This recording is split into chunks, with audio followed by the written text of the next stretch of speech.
The too busy trap. Most leaders say the same thing. I'm just too busy. The calendar fills, decisions stack up, everything feels urgent. So the explanation feels obvious, that there's simply too much work.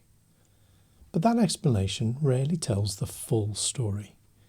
In this video, we're going to explore the too busy trap, because the pressure most leaders feel rarely comes from time. It usually comes from something else. And once you see it, a different question appears. What work is actually creating the pressure? Busyness quietly becomes an identity. The fuller the calendar looks, the more important the role appears.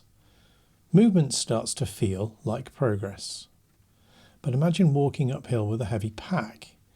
You can keep moving, but every step costs more energy. That's what leadership busyness often becomes. Constant motion, increasing weight. The belief is simple. If I'm busy, I must be valuable. But the tension appears quickly. As activity grows, progress stalls. The deeper truth becomes visible. Busyness can hide work that no longer belongs to you.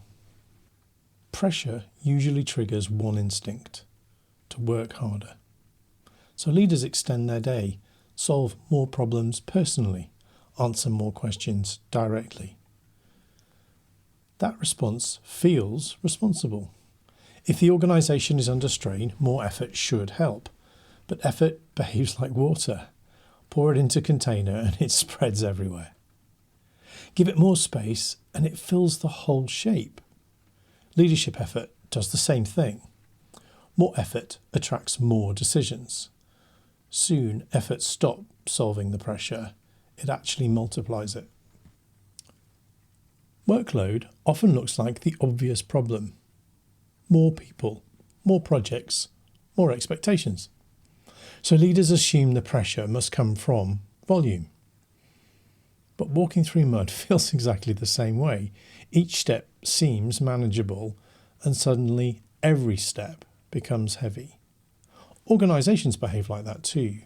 Small decisions accumulate. Quick approvals stack up. Problems bounce back for attention. Individually, they feel small. Collectively, they slow everything. Leaders feel overwhelmed. The workload itself is rarely the real cause. So a new question: what work is actually filling the space? Some work moves the organisation forwards. Other work simply maintains motion. You know what I'm talking about. Emails, status updates, minor approvals, quick fixes. These tasks feel productive because they're familiar. They give that feeling of control. But comfort tasks behave like weeds in a garden. Ignore them for a week and they quietly take over the space. Soon the day fills with maintenance, not progress. So leaders stay busy and the organisation stays stuck. This hidden cost appears slowly. Important work loses the oxygen. Changes become harder. Growth quietly changes leadership conditions. What worked at 5 people often breaks at 50. Early leaders solve problems directly. Later leaders must shape systems instead. But habits persist. Leaders keep answering everything, approving everything, holding responsibility personally. It's like steering a boat that keeps growing heavier. The same small rudder stops turning the ship, so the organisation expands. The leadership operating system often does not. This is a structural drift, and drift quietly turns leadership into permanent busyness. Leaders often describe themselves as too busy, but busyness is rarely the real explanation. It's the signal that the structure of work has changed. Some work no longer belongs where it sits. Some decisions were never reassigned. Some responsibilities quietly accumulated, like carrying a pack that grows heavier with every mile. Eventually the weight becomes impossible to ignore, and once that weight becomes visible, a new question naturally appears.